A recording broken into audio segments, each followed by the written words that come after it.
quiet dinner turns deadly when one guest stays mysteriously hungry. Welcome to Mystery Parlor. I am your host, Axon. Tell me, where in the world are you watching this mystery unfold from? You make this journey feel truly special. Thank you for being here. Here we go. You wouldn't think a fork could cause a fuss in the house on West 35th Street. We've got enough silverware to host a diplomatic luncheon and still have pieces left over for Fritz to polish on a rainy day. But the fork in question didn't end up in a drawer. It ended up pointed squarely at Nero Wolfe's patience, and that, friends, is where this peculiar case began. It was a Wednesday, mid-June, and humid enough to steam clams just by setting them on the fire escape. Wolfe was buried. Figuratively, of course, in Vilmorin's The Vegetable Garden, and I was at my desk finishing the notes from our last jaunt. A tidy blackmail job solved over veal and vindication. I hadn't expected the doorbell to ring, and even if it did, I sure didn't expect who came through it. He was tall, tan, and nervous, with the kind of haircut that costs more than my suits. 35, give or take. Shoes shined to reflection, shirt starch crisp, and a breath that screamed peppermint under stress. He walked into the office like a man who rehearsed the entry but forgot the lines. "I need to see Mr. Wolfe." "It's important," he said. I gave him the full once-over. "So's lunch. That puts you in a scheduling conflict. What's your name?"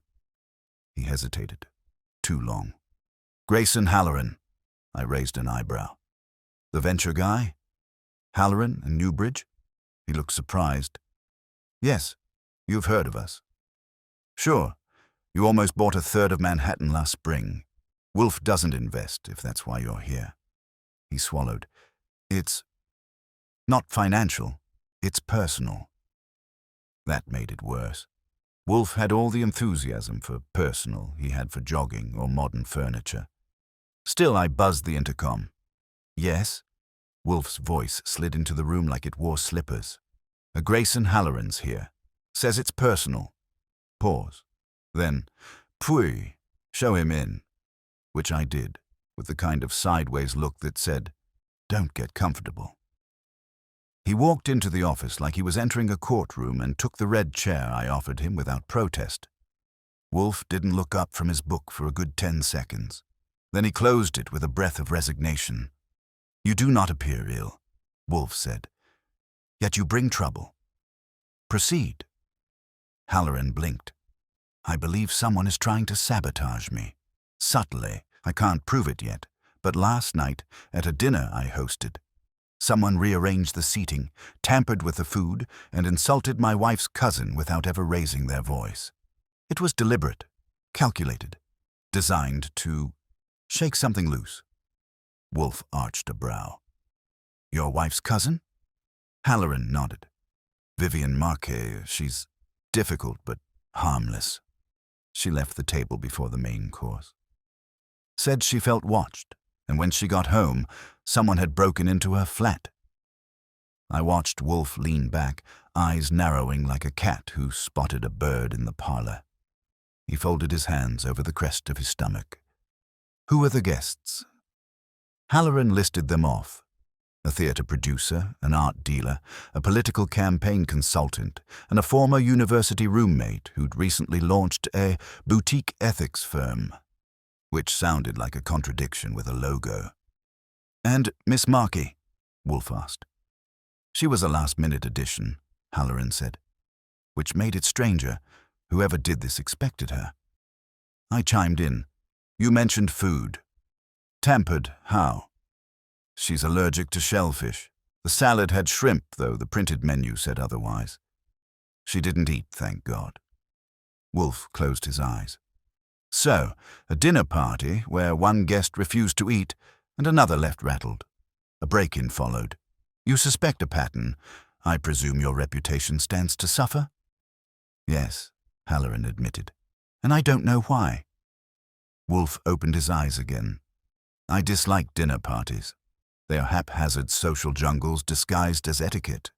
However, you've brought this into my house." "Mr. Goodwin?" I looked at Halloran. "Do Do you still have the seating chart? Or a guest list? He handed me a folded card from his breast pocket. Neat handwriting, a tiny fork print where something greasy had been wiped away. Mr. Halloran, Wolfe said slowly, I am not a dabbler in feelings, but this is, possibly, a stratagem, a test. Very well. I accept the case. Mr. Goodwin will commence inquiries. I will consider who, among your guests, might wish to serve a dish of disarray. Halloran exhaled, nodded, and stood. Mr. Wolfe, he said, thank you. You won't regret it. Wolfe sniffed. That remains to be seen. I saw Halloran to the door. As I returned, I caught Wolfe staring at the card, frowning as if it offended him. A dinner, he muttered, in which a guest did not eat. That is a signal. What of? I asked. He looked up. Intent. Fritz wasn't pleased. He didn't say it. Fritz never said it, but when he rearranged the spice rack twice and muttered in Swiss German under his breath while polishing the good silver, the message came through like a telegram in capital letters. He considered this dinner a desecration, and I couldn't exactly blame him. The idea was Wolfe's, his, not mine. He decided to observe the suspects over a controlled meal at the Brownstone. Something so unheard of I nearly checked the man's pulse.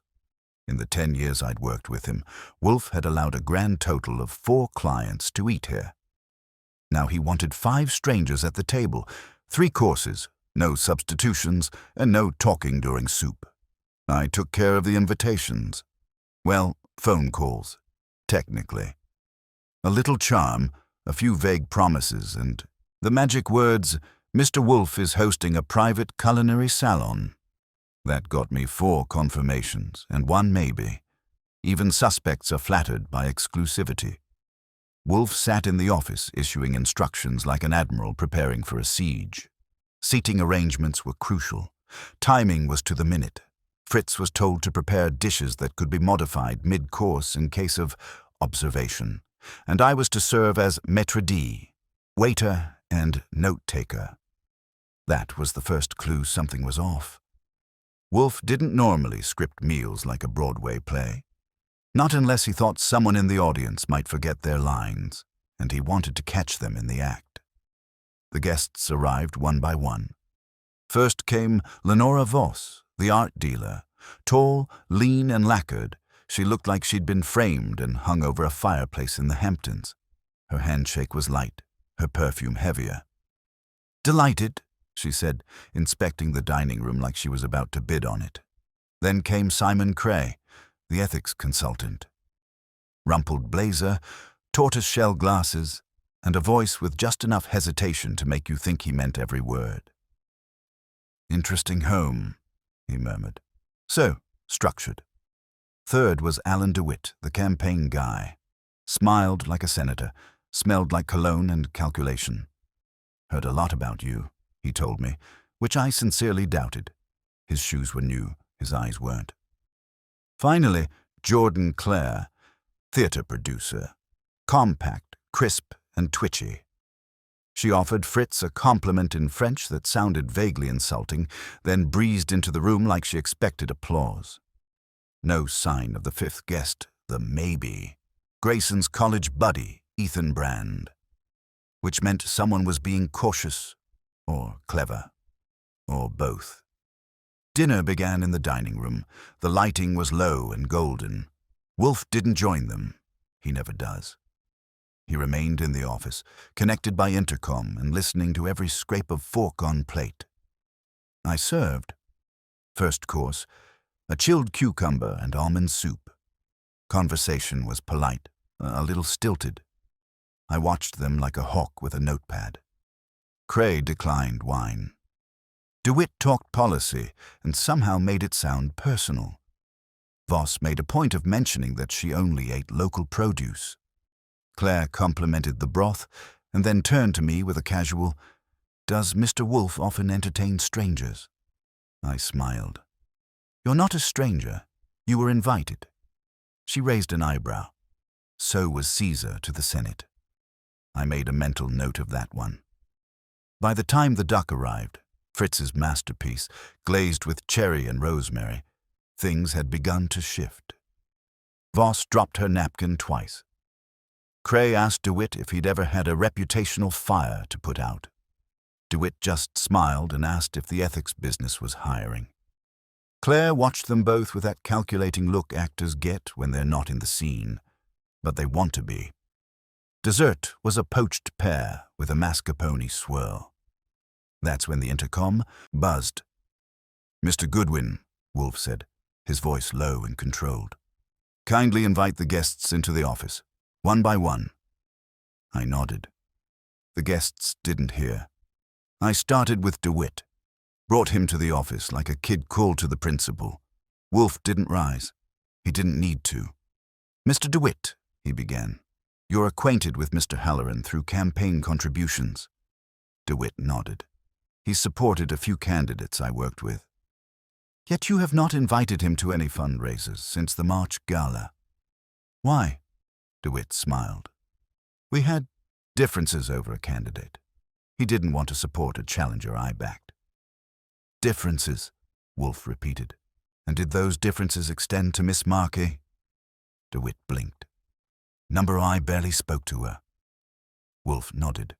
"You may return." Next was Voss. She sat stiffly, like she expected a velvet rope between them.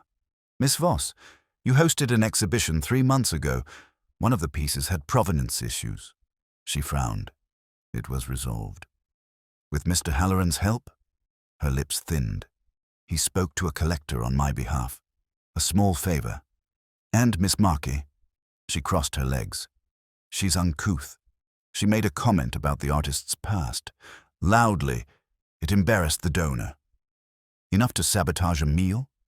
Enough to make me question her tact. Thank you." Then Cray. His hands shook a little. "You consult on public trust," Wolfe said. "Were you hired by Mr. Halloran?" "Yes. 2 weeks ago. Preliminary work. But not retained. Not yet." "Why?" Cray looked down. "He said my questions made him uneasy." "And Miss Marple?" "She told him I'd worked for someone with a vendetta." It wasn't true." "Wasn't it?" Cray's eyes flickered. "No." Wolfe didn't blink. "That will do." Finally, Claire. She sat comfortably. Too comfortably. "Miss Claire, you directed a charity benefit last winter." "Yes." "Grayson donated the venue." "And Miss Marple criticized your play's themes." "She said it was derivative." "Was it?" She smiled. "Probably. But not worth sabotage." "No. Not unless you value pride above pudding." Wolfe grunted. "You may go." The guests returned to the dining room. I stayed.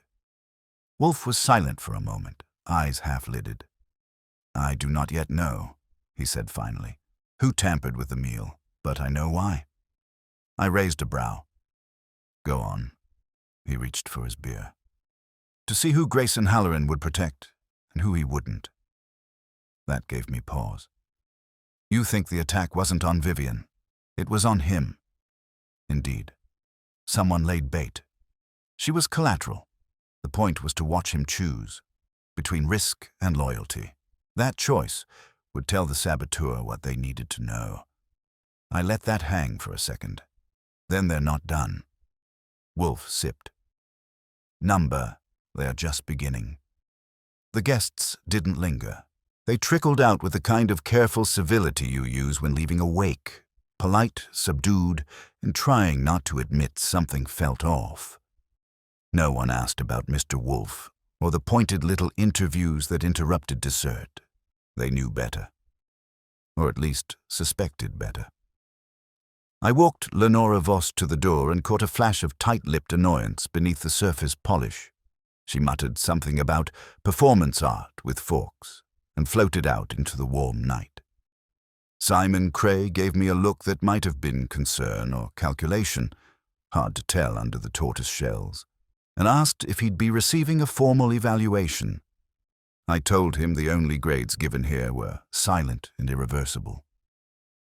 Alan DeWitt didn't say much, just a nod and a "Tell Wolfe thanks for the duck" like the whole night had been a strategy meeting with condiments. Jordan Clare lingered just long enough to touch a sculpture in the hallway that wasn't meant to be touched and asked me, "Does he always do that? Split people open with a teaspoon?"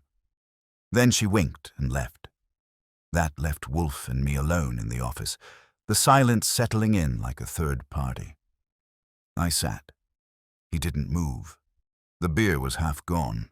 The yellow light from the lamp made him look, for once, less like a statue and more like a man thinking about the weight of things. "Well?" I asked. Wolfe nodded slowly. "We now have character. The next step is opportunity." "You're assuming one of them tampered with the food." "No," he said. "I'm assuming they knew it would be tampered with." "There is a difference." I leaned forward. "You think the shrimp thing wasn't the real sabotage?" "I think it was misdirection, a crude provocation. The real intrusion is yet to reveal itself." I glanced toward the dining room. Nothing's missing. Fritz counted the wine glasses. "He counted them after they were washed," Wolfe murmured. "A subtle hand could have worked faster than soap." "Then what are we looking for?" He looked at me. "A trespass." He didn't say more, and I didn't push. Not that night. Fritz would be fuming enough trying to restore culinary balance, and I had notes to rewrite.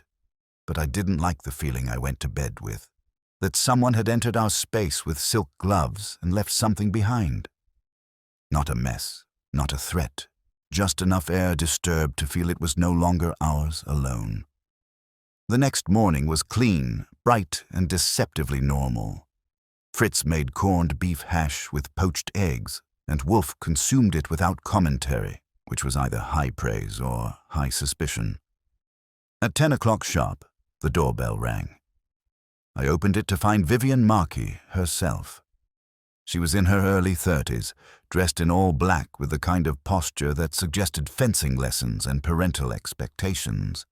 Her hair was clipped short, her mouth was a blade, and her bag, expensive, European, and red, clashed on purpose. "I wasn't invited," she said before I could say anything. "Miss Markey," I said, "we specialize in people who weren't." She stepped inside. "Grayson said you were interested." I took that to mean suspicious. "Wolfe, from the office.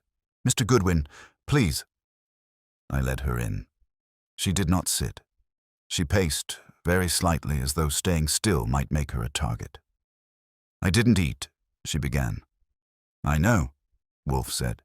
"I didn't eat because I don't trust DeWitt. Or Claire, and because the shrimp was not on the printed menu." Wolfe nodded once. She paused. "So why do I feel like this is about me?" Wolfe sighed. "Because it is not. Which makes your inclusion significant." That slowed her. "You think I was bait." "I think your reaction was calculated. And your cousin's reaction to your reaction was the point." She narrowed her eyes. "You think someone wanted to observe Grayson?" "Yes," Wolfe said. "And now they're waiting to see what he does." Vivian sat then, finally, crossing her legs like a question mark. "Then he's still in danger." Wolfe reached for a document from his desk drawer and handed it to me. It was Halloran's original seating chart from the dinner. I hadn't looked at it closely the night before. Too busy playing waiter. Now I noticed something. "There are two versions," I said. "See? His notes here don't match the printout. Someone was swapped." Wolfe nodded. "Exactly." I passed it to Vivian. Her eyes scanned quickly. "Ethan Brand was supposed to sit between DeWitt and Voss," she said. "But he didn't come. Claire took that seat." "Which she wasn't assigned," Wolfe said. Yet no one objected. "Why?" Vivian's voice was very quiet. "Because she made it seem like it was supposed to be that way." Wolfe said nothing. "Let the weight of that idea settle." Vivian looked at him. "You think she orchestrated the switch?" "I think she welcomed the opportunity it created," Wolfe said. "She had access to every plate, including yours." Vivian was silent for a moment. She directed Grayson's charity event last winter, she said. But the money, some of it, didn't go where it should have. He found out. They argued. He said he'd give her time to fix it quietly. I said, and instead she fixed a dinner. Wolfe steepled his fingers. There is a rhythm to betrayal, he said. It starts with proximity. Vivian stood. I'll find Grayson, she said. He should know you suspect her. Wolfe raised a finger. Number, let Mr. Goodwin find him. Your involvement is now a variable. He must be observed under natural stress. I got up. You think someone's still watching him? I think someone is hoping he'll flinch, Wolfe said, and reveal something. He has not yet done so. I didn't waste time. I found Grayson Halloran at his firm's midtown office, surrounded by glass, plants, and the faint aura of too much scented sanitizer. He looked tired. No tie, shirt collar open, hair less perfect than before.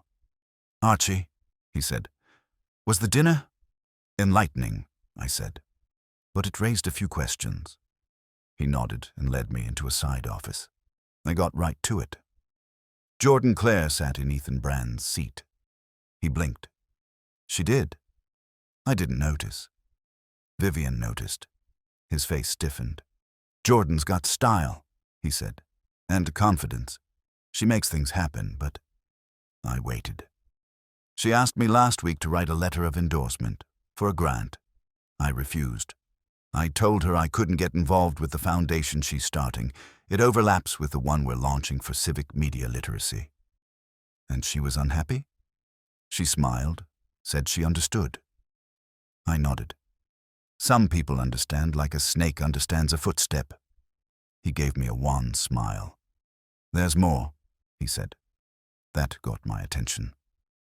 After the dinner, he said, I checked the file drawer in my home office. A file was missing, one that included a draft contract for a licensing deal. The only people who've been in that office lately. We're at your dinner, he nodded. Did you tell the police? Number, not yet. I didn't want to escalate, but now, I stood. Now you've got a motive. He looked up. Jordan. She sat in a place not meant for her, tampered with a guest who wasn't meant to come, and walked out with something you didn't know was missing. He hesitated. You're sure? I looked him dead in the eye. Mr. Halloran, in this city, you don't need to be sure to act. You just need to be sure enough. He nodded. What now? Now, I said, we tell Wolfe. And then we make her act again. By the time I got back to the brownstone, Wolfe was in the plant rooms, which meant two things. He was annoyed, and he didn't want to talk about it yet. He only hides among orchids when something has gone sideways or when he needs to think without me interrupting. Fritz offered me a plate of cheese and cold tongue, which I accepted with the dignity of a man who'd rather be eating pie. It gave me 10 minutes of peace before the house rumbled. Not literally. Wolfe's footsteps don't shake the floor, but his return to the office always brings a kind of gravitational pull. I followed the shift, plate in hand, and found him seated with his arms folded, eyes closed, and a look on his face like he'd just caught someone mislabeling a genus. I sat across from him. He confirmed it. File went missing from his home office. Licensing agreement. Claire had access. Wolfe didn't open his eyes. Did he tell you why it mattered? Yes. It outlines a deal for proprietary educational software tied to his new foundation. If someone got it early, they could, his words, preempt, outbid, or discredit it entirely. Wolfe grunted. Then she not only provoked him? She robbed him. Technically, I said, she trespassed and stole intellectual property. That is not robbery, he murmured. It is warfare. He opened his eyes then, and the full weight of Wolfe's mind clicked back into gear. I recognized the look. It meant he'd seen the move 3 turns ahead, and he didn't like it. I want Saul Panzer, he said. Now. That wasn't a request. I picked up the phone. Within an hour, Saul was in the red chair. He wore his usual brown suit and his usual unreadable expression, which made it clear he already suspected this wasn't a friendly visit. Wolfe gave him the briefing in concise, clipped terms, no frills, no florals. Saul nodded once, twice, then asked the only question that mattered. "What am I looking for?" Wolfe steepled his fingers. "Jordan Clare. I want her watched from this moment forward. I want to know if she visits Halloran's competitors, if she speaks to any of the others, Cray, DeWitt, Voss, or anyone in his foundation. Track calls if possible, photographs if useful, and most importantly," he paused, then said it slowly, "if she tries to frame him." Saul nodded again. "Understood." He left without another word. I stood there watching the door swing shut. "You think she's going to plant something?" "I think she already has," Wolfe said. "But we lack proof, so we bait her." "Using Halloran?" "Using his next move," Wolfe corrected. "He must act in a way that forces her hand." "And how do we do that?" "We give her what she fears most, exposure." That led to one of the stranger phone calls of my life. I rang Jordan Clare. She answered after 2 rings. Cool, breezy, like she'd just stepped out of a spa or a cocktail bar. "Miss Clare," I said, "Mr. Wolfe has asked that you return to the Brown Stone. There has been a development." "About the dinner?" "Among other things." She paused. "Should I bring a lawyer?" "That," I said, "depends on your appetite." She laughed. "Give me an hour." She made it in 40 minutes. This time she wore slacks, heels, and a smile that could melt plastic. She took the red chair again, crossed one leg over the other, and waited. Wolfe wasted no time. "Miss Clare," he said, "we know about the licensing file. We know about the switch in seating. We know that shrimp was introduced to a plate under false pretense." She blinked. "That's quite a list. We also know," he continued, "that you are planning to submit a foundation proposal within the next week that directly mirrors Mr. Halloran's unpublished plans." Her smile didn't budge. "If true, that would suggest an unfortunate coincidence." Wolfe leaned forward an inch. "We have a witness." Now that shook her, just barely. I saw it in the pupils. A flicker. "Vivian," she said. "No," Wolfe lied. "A third party. One who saw you take the file." Jordan exhaled. "Well then, I suppose this conversation has moved past courtesies." "It never began with them," Wolfe said. "Mr. Goodwin." I handed her a document, a blank folder marked confidential. Inside was a copy of Halloran's original draft, except this one was edited, watermarked, and intentionally riddled with errors. Names, figures, and phrases that would flag it as tampered with. "This," I said, "is what you took." She looked down at it. "And this," Wolfe said, "is what you distributed." "I haven't—" "You will," he interrupted, "because we're letting it be known that Halloran has decided to move forward with the proposal and that he suspects it's already been leaked." Jordan Clare didn't move. But the game shifted in her eyes. She was assessing angles, timing, odds. "You want me to panic," she said quietly. "I want you to act," Wolfe replied. "To finish what you started. To attempt one more step in a dance you believe you choreographed." She stood. "You don't have proof." "Not yet," Wolfe admitted. "But you will give it to us." She narrowed her eyes. "You're gambling on that." "No," Wolfe said. "You are." She left in silence. Once the door closed, I turned. "That was thin." "It was deliberate," Wolfe said. "Now we wait." We didn't wait long. That night Saul called with an update. "She met with Simon Cray," he said. "Small cafe on the east side. Passed him a flash drive. Looked like she wanted it done fast." "Any idea what's on it?" "Enough to matter. Cray looked like he'd swallowed a live beetle. Took the drive, pocketed it, and left after 10 minutes. Wolfe took the call on speaker. Good. Continue. What's next? Watch Cray. He's the fulcrum now. The next day, we heard from Halloran. Someone sent a copy of his own licensing draft back to his legal team, altered with a fake timestamp, suggesting he'd plagiarized another proposal dated a week earlier. The earlier version had Jordan's name on it. And guess who submitted it? Simon Cray. I made the visit personally. He was in his office, halfway through a soy latte and a panic attack. Mr. Goodwin, he said, this is unexpected. I like surprises, I said. Not lies. He wilted. I sat down without asking. You got a flash drive, I said. From Jordan Clare. Contained documents she claimed were original. You didn't verify. You passed them to Halloran's legal counsel to create a conflict of interest, and you didn't think anyone would trace it back. He opened his mouth. Closed it. I didn't know, he said finally. She said it would help him, that he wanted to force an audit on himself, some kind of public narrative reset. I thought I was helping.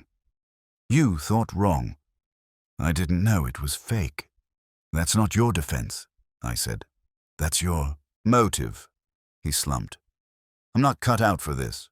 No, I agreed. You're cut out for accounting, possibly knitting. Back at the brownstone, Wolfe listened, eyes closed. She used him, he said. He was convenient, frightened, morally flexible. She's boxed in now, I said. She will try to shift blame. To you, perhaps. To Vivian. Possibly to Halloran himself. And we'll be ready. Wolfe opened his eyes. We already are.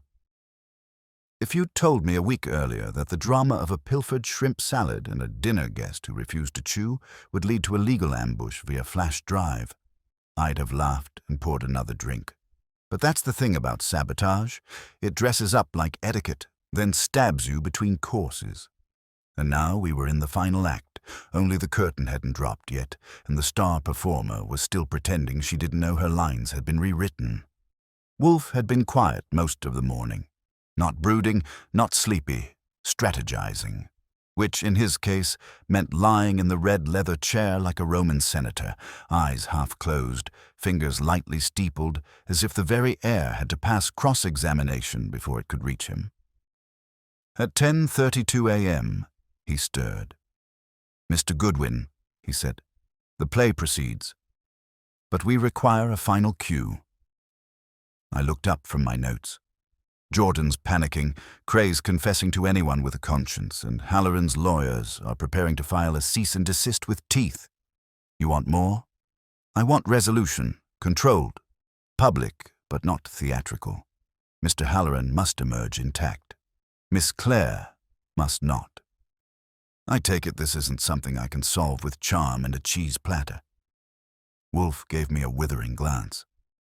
You are not to use charm where truth will suffice, especially not with Miss Voss. That caught me. Lenora Voss? What's she got to do with this? She has not yet acted, Wolfe said. That's precisely what troubles me. I put my pencil down. You think she's involved?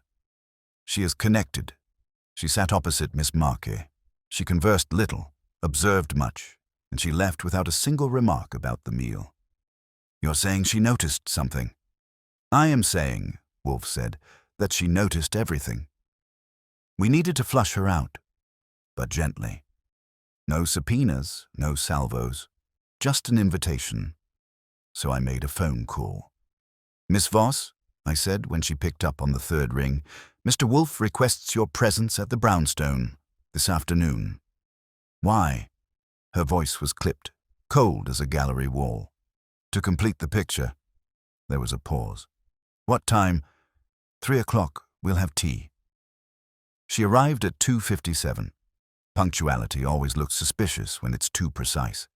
She wore gloves, white silk, and a black coat cinched at the waist. The sunglasses came off the moment I opened the door, revealing cool gray eyes that could appraise a forgery at 50 feet. I'm not sure what more I can offer, she said as I led her inside. Humor us, I said. You're part of the canvas. Wolfe didn't rise when she entered. He rarely does. But he inclined his head. Miss Voss, he said. Thank you for accepting. May I offer you tea? I'll pass, she said. You wanted a word? Yes, Wolfe said. Several. He gestured for her to sit. She did so with the grace of a woman who sat in more expensive chairs. Miss Voss, Wolfe began, you are an art dealer. You traffic in layers, technique, hidden value. Tell me, did you observe anything off at Mr. Halloran's dinner? She gave a small smile.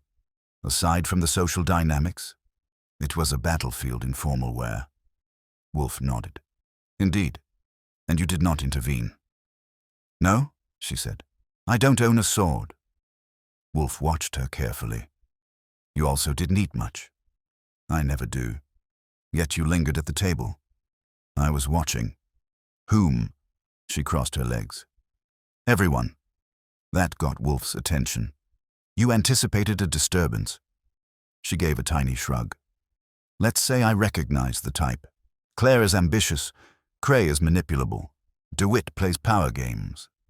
Miss Marple, an innocent with sharp corners. And Grayson is out of his depth. And you? I came to see who would crack first. Wolfe grunted. Then you saw Miss Clare. I saw the hand twitch before the glass tipped. She moved Marquis's place card, not subtly. And you said nothing. I wasn't asked. Now you are. She leaned forward, just slightly. Are you offering me something? An opportunity, Wolfe said, to distinguish yourself from a crime you have not yet been accused of. That stilled her. She understood what Wolfe was doing, and she didn't object. Instead, she said, What would you need? Testimony, Wolfe said. Signed. That Miss Clare tampered with the seating and you witnessed her passing a folder to her bag. And in return, Wolfe folded his hands. You are no longer a suspect. She sat back. You never thought I was one. Not of theft, Wolfe said, but of complicity, and observation without objection is a form of consent. She studied him, then nodded once. I'll send a statement this evening, notarized, you will deliver it in person. Her lip curled. Very well. When she left, Wolfe was quiet. Then he said, We now have the frame. Mr. Goodwin, bring Halloran tomorrow morning, 10 sharp. Jordan too. Number we invite her last. Let her feel the floor vanish beneath her. Halloran arrived at 9:57, wearing tension like a tailored suit. I sat him down, gave him coffee, and waited with him in silence until Wolfe emerged at precisely 10:01. Mr. Halloran, he said, you are now insulated. Miss Voss will testify to the swap. Mr. Cray has admitted the flash drive. You are clear of the theft and the setup. Grayson nodded, slowly. Thank you, he said. But how do we stop her? Wolfe raised a brow. We let her speak. I called Jordan next. She sounded impatient. You have something for me? I do, I said. Come at 11. Wolfe wants to clarify his position. She arrived at 11:02, a little late, a little rattled. I brought her in. Wolfe did not offer tea this time. Miss Clare, he said, Mr. Halloran is present. I trust that's acceptable? She blinked. Of course. Excellent, Wolfe said. We will proceed. He gestured to the stack of papers on his desk. Halloran's true proposal, Cray's false submission, the witness testimony from Voss. Miss Clare, these items together constitute a mosaic. Do you know what image they form? She was silent. Wolfe continued. You orchestrated a social trap to provoke Miss Marple. You used the opportunity to access Halloran's home, remove a file, and plant a falsified version. Then, using Mr. Cray, you attempted to discredit Halloran with his own words, out of context and out of time. Still, she said nothing. You expected fear. Instead, you've found design. Finally, she spoke. You can't prove it. Wolfe smiled. We already have. He reached into the drawer and produced the final piece, the copy of the fake licensing proposal, reprinted with metadata logs from Cray's computer. File creation, modification, access, all time-stamped and damning. Jordan looked at Halloran. He didn't say a word. You use me, she said, to settle a professional disagreement. No, he said, to stop a thief. Wolfe pressed the buzzer. Fritz entered, carrying a single envelope. Miss Clare, Wolfe said, you are to take this and leave. It is a formal notice from Mr. Halloran's counsel. If you speak of this, if you act further, the law will follow. She took it with a trembling hand. This isn't over, she said. No, Wolfe replied. But for you, the next act is behind closed doors. She turned, walked out. The door clicked shut, and silence returned. Wolfe leaned back. A guest who did not eat, he said, almost to himself, was not refusing dinner. She was refusing complicity. I looked at him. Satisfied? He closed his eyes. Hungry. So we went to lunch. Fritz, having survived the dinner from hell with his dignity mostly intact, prepared us a restorative lunch that afternoon, as if purging the brownstone of Jordan Clare's perfume and metaphoric fingerprints. The dish? A rustic cassoulet, slow-cooked with patience and judgment, two virtues sorely lacking in the suspects we'd just finished wringing out like damp napkins. Wolfe didn't speak much during the meal. That's not unusual, but this was different. He wasn't brooding or stewing. He was calculating, rebuilding the shape of things in his mind, slotting people, motives, and movements into one of those invisible architectural structures he keeps lodged behind his scowl. I've seen him do it 100 times. But that afternoon had a flavor of finality to it, like he was completing the frame. When he finally looked up from his plate, he dabbed his lips, took a sip of beer, and said, "We are not yet finished." "Then I won't reach for dessert," I said. He ignored that. "There is a second question, one we've left too long." "Do tell." He laced his fingers over his stomach. "Who invited Miss Marple?" I stared at him for a second. "You're saying—" Grayson didn't. He claimed she was a last-minute addition, yet the original chart, handwritten, not printed, includes her. Do you recall? I nodded. Yeah. She was slotted between Voss and Claire. Correct, which means whoever created that version expected her to be there, and needed her to be. I sat back. She really was bait. Precisely, but not solely for Jordan Clare's benefit. He stood, slowly, well, as close to standing as Wolfe ever gets without toppling the chair, and moved toward the bookshelves. His eyes flicked across the spines, not reading titles, but drawing parallels. He does that sometimes when his mind runs faster than his mouth. "You think there's another player?" I said. "I think," Wolfe murmured, "that we have focused too much on the thief and not on the conditions that made theft inevitable." That didn't clarify things. I gave him a moment. He turned back. "We must revisit Mr. DeWitt." "DeWitt?" I scoffed. "He's an operator, sure. Greasy, political, smooth-talking, maybe a little too fast with compliments. But he didn't look scared. He looked confident." "Exactly," Wolfe said. "Too confident.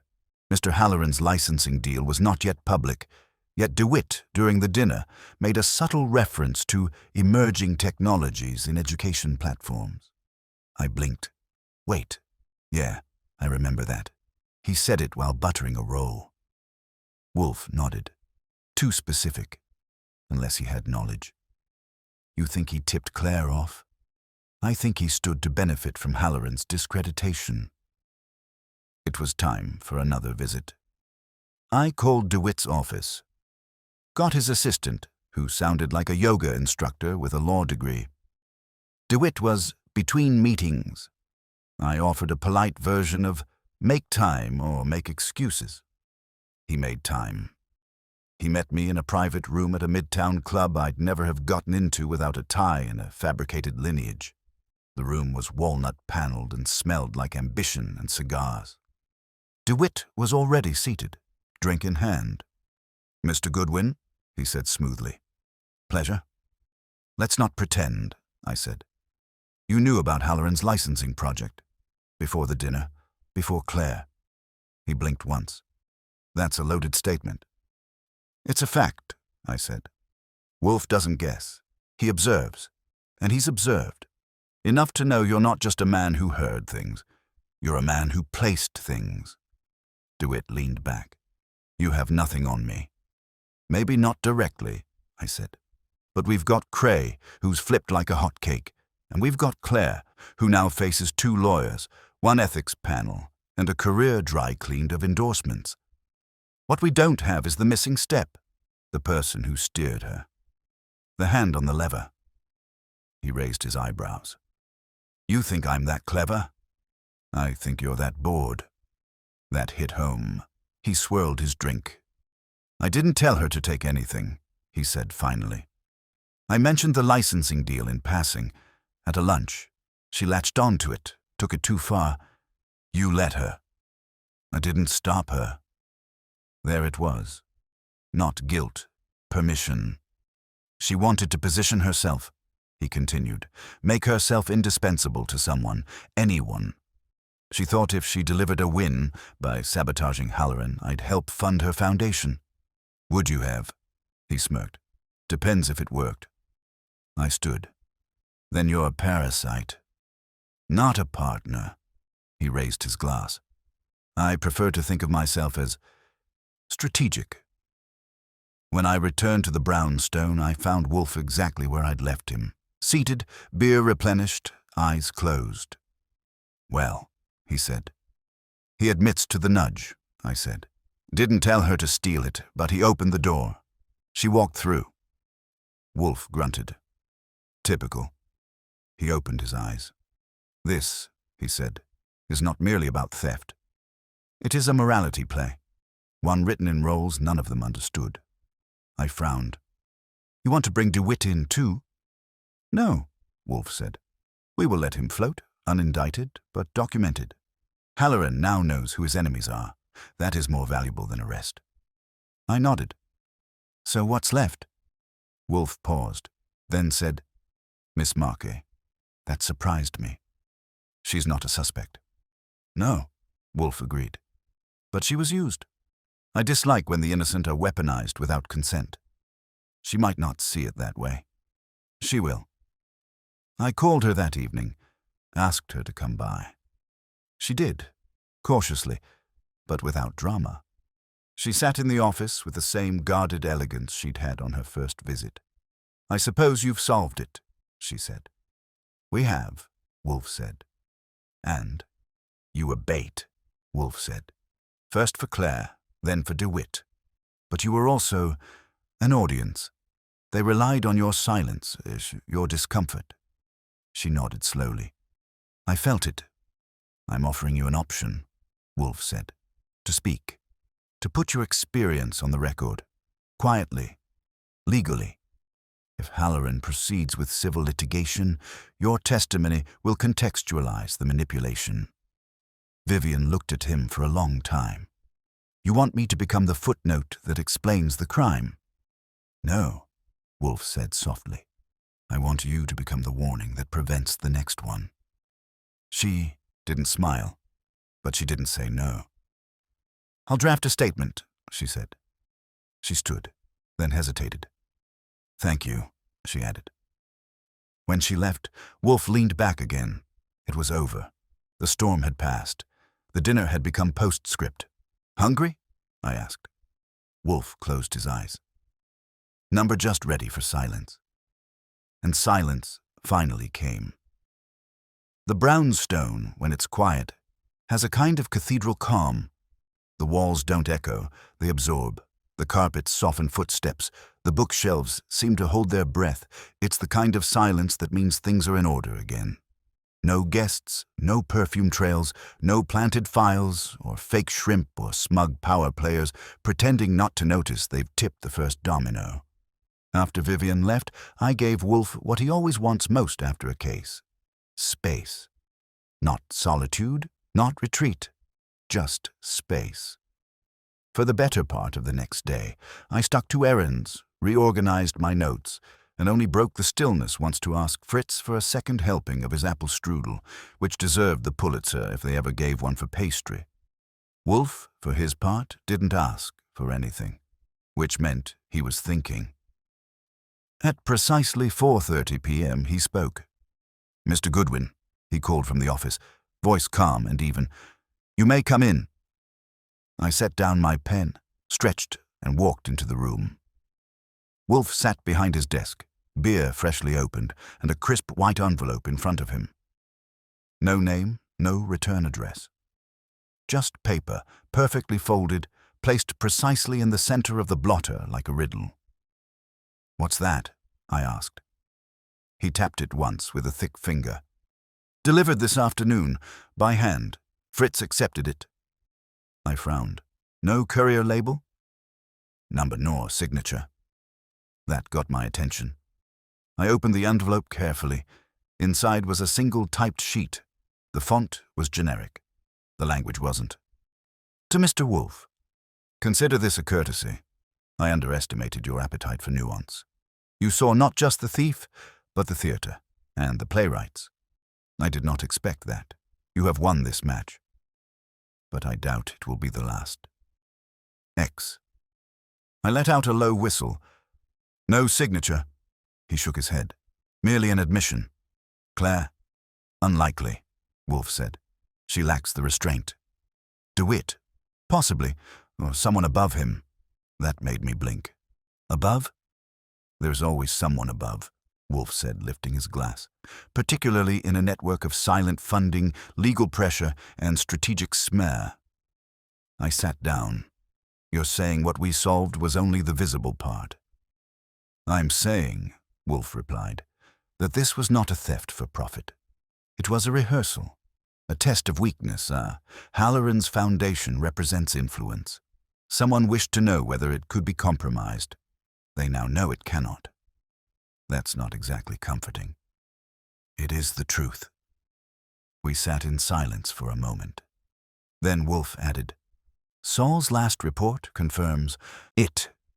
Miss Clare has retained legal counsel and entered early negotiations to dissolve her proposed foundation.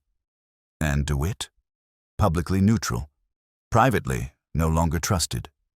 What about Cray?" Wolfe arched an eyebrow. "He has announced a sabbatical. I suspect it will be permanent." "And Halloran?" "Stronger," Wolfe said.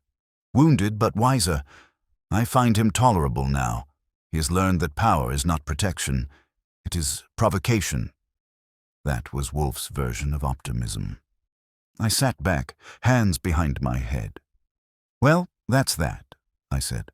"A social saboteur, a corrupted consultant, an ambitious thief, a backroom manipulator, and a few bystanders with better instincts than courage."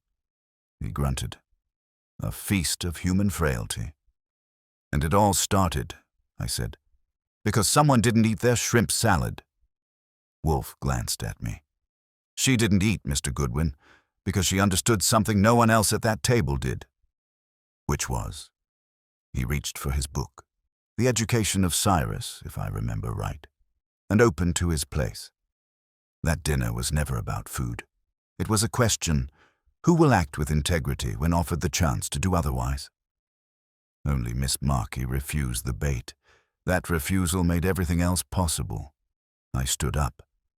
"You know, sometimes I wish you'd just say thank you and let us go to dinner." "I never thank for competence," he said. I headed toward the door. "But I am hungry," he added.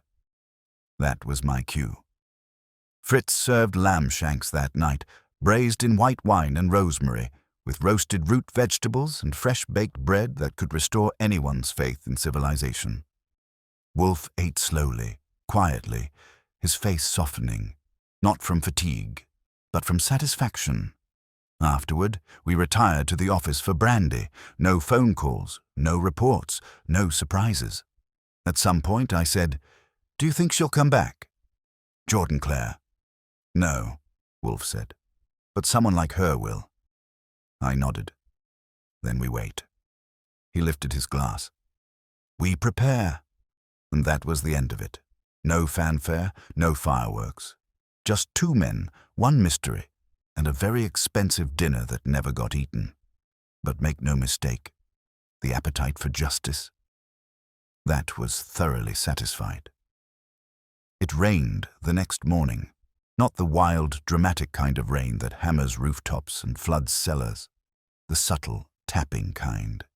The kind that slicks the sidewalks with a shine and makes you feel like the city's trying to clean itself of something it can't name. I sat by the window in the office, sipping coffee and watching drops gather on the sill. Wolfe was still upstairs, likely deciding which shirt best matched the mood of a Thursday with no scheduled confrontations. That's the thing about Wolfe. Even when a case is closed, he doesn't go back to normal. He reassumes normal, like slipping into a silk robe after a wrestling match. He came down a little before 10, in his grey suit with the subtle chalk pin stripes and a scowl that was either residual or reflective. Hard to tell. He nodded at me, settled into his chair, and reached for the Morning Gazette. Not 5 minutes passed before he spoke. "Pfui!" I didn't look up. Let me guess. Misuse of grammar, political hypocrisy, or an advertisement featuring artificial truffle oil. He flicked the paper. Column 4, page 3, an op-ed by someone claiming that ethics is a luxury good. I made a face. That sounds like DeWitt. It is. That got my attention. I set my cup down. He put that in writing. Wolfe lowered the paper an inch. A declaration that public virtue is incompatible with innovation. A remarkable bit of camouflage for someone recently caught whispering sabotage into a would-be philanthropist's ear. You think he's laying groundwork for a comeback? I think, Wolfe said. He never left. That line sat there between us like a chess piece daring to be moved. Then why didn't you expose him publicly? Wolfe didn't answer right away. He folded the paper neatly and set it aside. Because justice is not always exposure, he said. Sometimes it is containment. Let him speak. Let the world see his ideas for what they are, defenses for failures he did not have the nerve to own. And Claire, she's quiet for now. He didn't have to say the second half aloud. But not forever. I stood and walked over to my desk. There was a fresh envelope, hand-addressed. No stamp, meaning it was hand-delivered like the last one. I opened it cautiously. Inside was a single sheet with a typed message. For what it's worth, I never meant to harm Vivian, only to be heard. JC, I handed it to Wolfe. He read it once, said nothing, and placed it face down. She wanted to win. She thought silence was a flaw she could correct by speaking louder than anyone else. That is not ambition, that is hunger. Then it started as a game and became something else. He nodded. All trespass begins that way. We let that sit for a while. No need to picket it. The truth had already been uncovered, aired, and, mostly, neutralized. What remained were the shadows that always follow a crime like smoke trails after a candle's blown out. At 11:15 a.m., Fritz brought in a tray, crostini with basil and roasted tomato, a wedge of manchego, and a new variety of olives he'd been trying to court Wolfe into accepting. Wolfe tried one. He nodded once. A truce had been reached. I stepped out for an hour around noon. Just long enough to clear my head, check in with Saul, and grab a bagel that didn't taste like it came from a chemistry set. When I returned, Wolfe was back in the office, reading Plutarch, a signal that the world was behaving again, or that he needed to remind himself people hadn't changed since Rome. He looked up. "Report?" "Claire hasn't left town," I said. "She's Consulting again. Small clients. Reputation slightly bruised, not broken. She's learned a lesson. One hopes. And DeWitt. Still talking, but no one's listening quite the way he wants. And Vivian. Traveling. Halloran's invited her onto the Foundation Advisory Board. Wolfe nodded slowly. Then it is complete. There was something about the way he said it. Final, not just finished. That's the difference between an ending and a conclusion. Wolfe prefers the latter. We spent the rest of the day in peace. I did paperwork, he read. Fritz prepared trout with lemon and herbs for dinner. Nothing exploded, no one showed up at the door, and the phone didn't ring once. Bliss. Later that night, as I was locking up, Wolfe spoke from the doorway of the office. Mr. Goodwin. Yes. He folded his arms. This case began with a refusal. A woman declined a plate of food, an act most would call trivial. But it wasn't.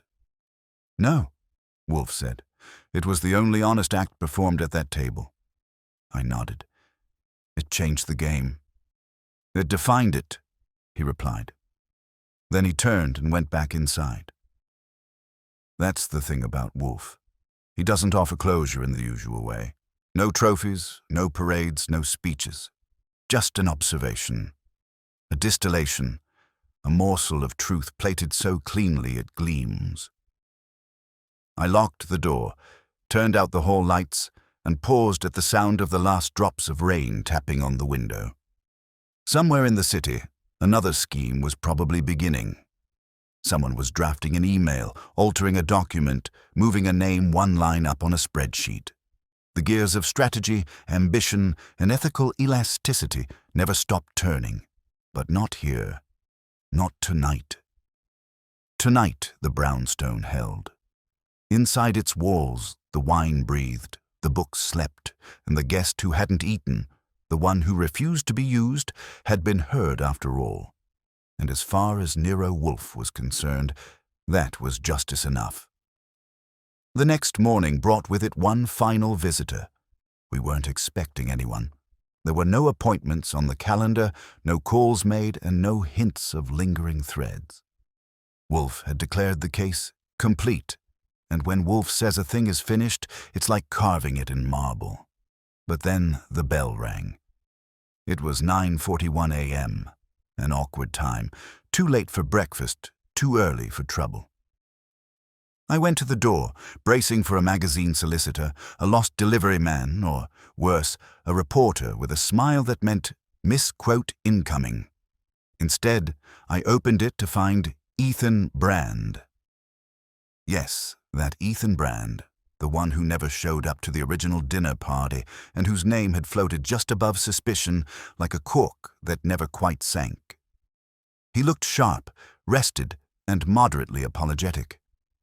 A grey wool coat over a navy sweater, clean shave, and the faint scent of clove cigarettes. I owe you both an apology, he said, hand outstretched. Too late for the duck, I told him, not shaking his hand.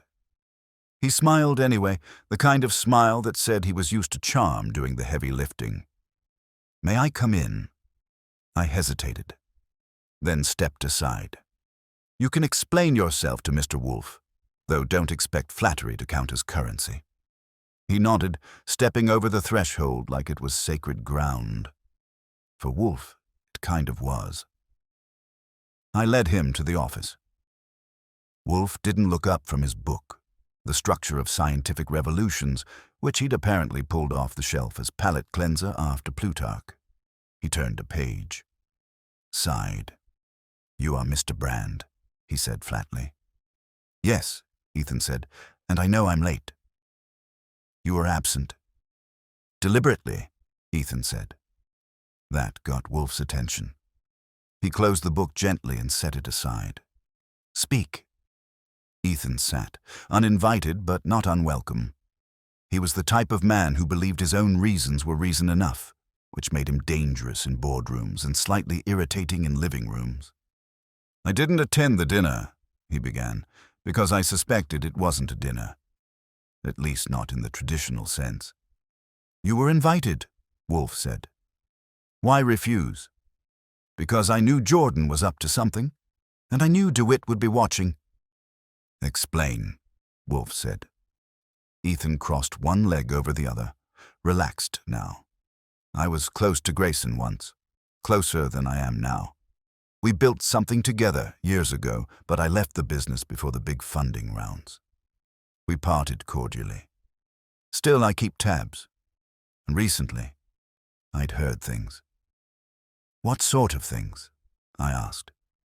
That Halloran had an asset, an idea, something marketable but quiet, and that someone wanted it badly enough to leverage Jordan Clare as a tool.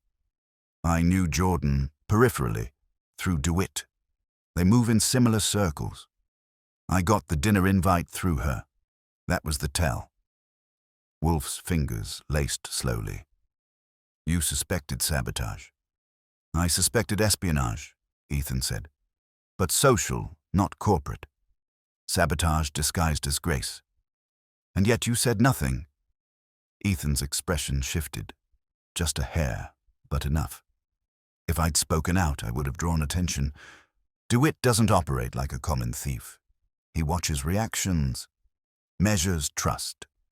I thought the smarter play was to see what happened, and who emerged from it. Wolfe regarded him for a moment. You wanted to know whether Halloran would detect the attack, whether he deserved what he'd built. Yes. And your conclusion? Ethan smiled, small and sincere. He does. He passed. Wolfe grunted. You played a dangerous game. So did they. I asked the obvious question. Why come now? Because I wanted you to know, he said. I wanted Halloran to know too. I'll speak to him. I'll offer support, quietly. But I needed you to understand that I wasn't absent because I was indifferent. I was watching from the balcony. Wolfe closed his eyes, briefly. You were not a participant. You were a lens. I was a precaution, Ethan corrected, in case no one else saw it coming. There was a pause. Then Wolfe said, Mr. Goodwin, show him out. I did. At the door, Ethan turned. He's quite something. I smirked. You don't know the half of it. When I returned, Wolfe had resumed his reading. You believe him? I asked. Largely, Wolfe said. Not entirely. Why not? Because no one abstains from a meal without hunger, he replied. He was watching, yes, but also positioning himself. He waited to see who failed so he could support the one who succeeded. That's not virtue, I said. No, Wolfe said. It's foresight. The day passed quietly after that. No further calls. No more mystery guests. In the evening, Halloran rang. He came to see me, Grayson said. Brand? Yes. Said he was impressed. Offered to assist with infrastructure, international partnerships. He believes in what we're building. Do you believe him? Grayson paused. I believe he's useful. That was good enough. I told Wolfe after dinner, and he didn't react, just gave a slight nod and returned to his saffron rice. Later, we sat in the office, postprandial brandies in hand. You know, I said, when this all started, it looked like a social dust-up, a messed-up meal. Now we've got a multi-level maneuver, 2 ruined reputations, a foundation salvaged, and a man who plays chess without touching the board. Indeed, Wolfe said. I still think the shrimp was a lousy tactic. It was not a tactic, Wolfe replied. It was a signal. To what? To the observant, Wolfe said. It meant the rules had been rewritten. And Vivian. He looked toward the window where the city lights cast a dull golden haze. She read the signal, he said, and declined the game. That was the last word on it. We sat a while longer in silence.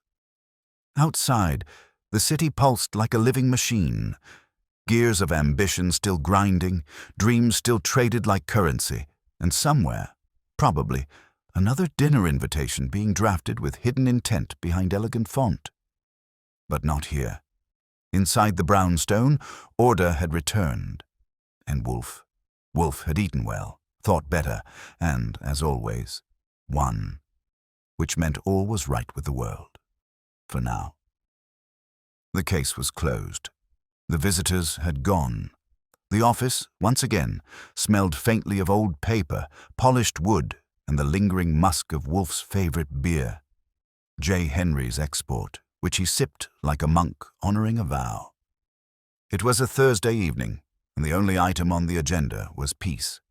You'd think that after orchestrating a subtle takedown of not one but 3 social predators, Wolfe would reward himself with a long nap or a new orchid. Instead, he spent most of the day revisiting the transcript of Vivian Marquis's final statement, as if savoring the precision of a well-placed comma or the shape of a well-chosen word. "She writes with clarity," he said, eyes on the page. "It suggests a mind accustomed to concealment, and yet, when she reveals something, it is surgical." "You want to frame it?" I asked from the red chair, feet up, coffee in hand. "Number I want to remember it." Fritz knocked lightly and entered with the evening tray. A soft cheese, a quince paste, and black walnut crackers. Wolfe's idea of indulgence after a week of moral excavation. He nodded his approval without words and spread the cheese like it might collapse under pressure if handled too abruptly. We ate quietly. After a time, I said, "I've been thinking about that last letter from Claire." Wolfe grunted. "She said she didn't mean to hurt Vivian, that she just wanted to be heard." "She was heard," Wolfe said, "but not for what she intended. That is the tragedy of the vainglorious. They believe volume replaces substance." "You think she regrets it?" "No," he said. "She regrets losing." That sat there a moment, longer than the usual silence between us. "She was smart," I said, "and she wasn't without vision." "She had vision, yes," Wolfe agreed. "But she lacked integrity, and without that, vision is only spectacle." It was one of those lines Wolfe dropped now and then, final, blunt, undeniable. The kind of line that usually ended dinner or a friendship. "You know," I said, "what got me about all this? It wasn't just the sabotage. It was the effort, the patience, a fake proposal, a seating swap, a shrimp that wasn't on the menu, all of it meticulously arranged to humiliate one person in the room and compromise another." "Desperation," Wolfe said, "always demands choreography." She wanted Halloran to stumble, and she didn't care who she used to make it happen. "No," Wolfe said, "but she chose her target with cunning. Vivian Marquis was not chosen because she was weak, but because she appeared isolated. And isolation, Mr. Goodwin, is leverage in the hands of someone unscrupulous." He sipped his beer. "In the end," he added, "Claire underestimated everyone. Halloran's spine, Vivian's restraint, even Cray's breaking point. She failed to see that the only person she had truly manipulated was herself." I stood and stretched. The brandy cabinet called. I poured 2 fingers for each of us and returned to my seat. "You think she'll resurface?" I asked. "In a year?" 2 question mark. "She will attempt it," Wolfe said. "People of her disposition are compelled to restore the illusion of control, but she will never again be trusted. And trust, in her world, is capital." He lifted the glass. "She's bankrupt." We drank. Quiet again. "I've been keeping score," I said. "We got 3 confessions. 2 careers restructured, 1 foundation saved, and a social saboteur outmaneuvered. And we never left the house." Wolfe gave me a sidelong look. "You left the house?" "True," I said. "But you, as always, made the room spin from your chair." He didn't smile, but there was a slight twitch at the edge of his mouth. In Wolfe terms, that's euphoria. "Have you considered writing it up?" he asked after a beat. I raised an eyebrow. "The case?" "Your notes, your perspective." I shrugged. Always do. But this one, he said, may deserve more care. The damage here was not physical. It was reputational, psychological, and surgical. It deserves a record that reflects that. Meaning? Meaning, Wolfe said. This was a crime of intellect. A manipulation of perception, not possession. And such crimes, when caught, must be remembered. I nodded slowly. All right, I'll write it, but I'm not calling it The Case of the Crabby Canapé. He gave me a glare sharp enough to shave truffles. Fine, I said. How about The Guest Who Didn't Eat? Wolfe paused. That, he said, will do. I let it hang there a moment, like the last note in a sonata. Outside, the wind picked up, whispering down West 35th. The city, unbothered and half asleep, rolled into evening with the usual sigh of cabs and sirens and sidewalk conversations. Somewhere across town, Jordan Clare was probably crafting her next reinvention. DeWitt, no doubt, was toasting to ideas in a room filled with mirrors. Cray was possibly in Vermont, staring at a fireplace and trying to learn what silence sounds like. And Halloran? He'd learned something rare, that being almost sabotaged can teach you more about your allies than any act of charity. But the one I kept thinking about was Vivian Marquis. She never demanded justice. She never asked for it. She just left the table, intact. When others played their hands, she folded hers. That's what made her dangerous, at least to those who underestimated her. Wolfe, of course, had seen it all from the beginning, even when it looked like dinner, even when it looked like nothing. He stood then, slow but sure, and gestured toward the hallway. Fritz is preparing duck confit with Jerusalem artichokes, he said. We will not be late. Not tonight, I said. And we weren't. Dinner was flawless. No guests, no switch-ups, no shellfish where it didn't belong. Just peace, order, and a room full of plates with nothing left behind. Because here in the brownstone, when dinner is served, we eat. And when a case is closed, we let the silence speak for itself. It was 2 weeks after the dust settled that Vivian Marquis returned to the brownstone, unannounced but not unwelcome. I opened the door to find her dressed in a slate-gray coat and a scarf the color of wet ash. Her posture as reserved as ever, but her eyes less guarded. She didn't ask if Wolfe was available. She simply said, I thought it would be right. I led her to the office. Wolfe looked up from his desk, where he was pruning the latest mail into 2 stacks, nonsense and potential nonsense. Miss Marple, he said with a nod. You are well. I am, she replied. Better, in fact. Things with the foundation are moving. Grayson's asked me to oversee community partnerships. Wolfe's expression barely shifted, but I could tell. He approved. Approval, from Wolfe, rarely looks like pleasure. It looks like quiet agreement with the universe. I wanted to thank you, Vivian said. Both of you. You refused a meal, Wolfe replied, and in doing so, exposed a deception. That speaks more highly of your instincts than your gratitude ever could. She almost smiled. Then she reached into her bag and pulled out a small parcel, wrapped in brown paper and tied with a red ribbon. She handed it to me. It's a gift, she said, for Mr. Wolfe. He didn't reach for it. I did. I unwrapped it, slowly, out of habit more than suspense. Inside was a slim volume, Reflections on Silence, a privately published essay collection from a defunct university press. Inscribed on the flyleaf in neat, controlled handwriting were the words, To Mr. Wolfe, who heard what others would not. VM. Wolfe leaned back, his fingertips pressing together with unconscious precision. A thoughtful choice, he said. I shall read it. Vivian stood. That's all I came for. I walked her to the door.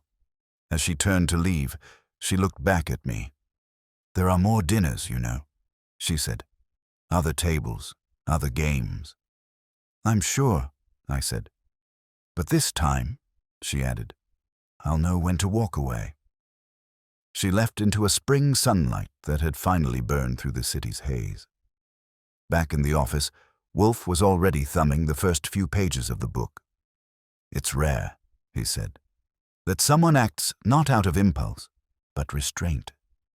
She could have spoken, accused, insisted, but instead she withdrew, and in that act, she revealed everything. Most people think proof has to be loud, I said, dropping into my chair. Wolfe looked up. The loudest truths, he said, are often the ones you must observe, not hear.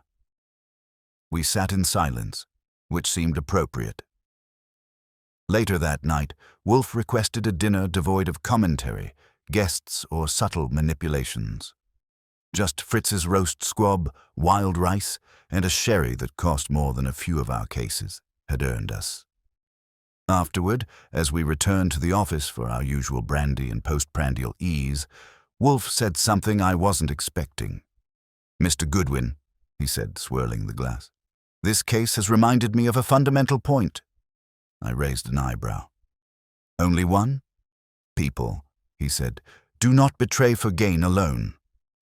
They betray when they believe their silence has been mistaken for irrelevance. Claire didn't want power, I said. She wanted recognition. And DeWitt, Wolfe added, wanted proof that influence could be controlled from the shadows. Cray wanted proximity to purpose. Each acted from absence, of voice, of respect, of meaning. And Vivian, he considered that. She acted from clarity, he said, and chose to withhold the power they sought to claim. I nodded, let it sit for a while, then reached for the case file. I'll lock this one away. Label it accurately, Wolfe said. What should I call it? He looked at me. The guest who didn't eat, he said, but who left us full. We said nothing more. And in the heart of the brownstone, as the rain began again, quiet and soft against the glass, the world held still, balanced, if only briefly, by the weight of a single woman's refusal to be played, and by the man who, seated and silent, saw the entire feast for what it truly was, what it truly was, what it truly was, what it truly was, what it truly was, what it truly was, what it truly was, what it truly was, what it truly was.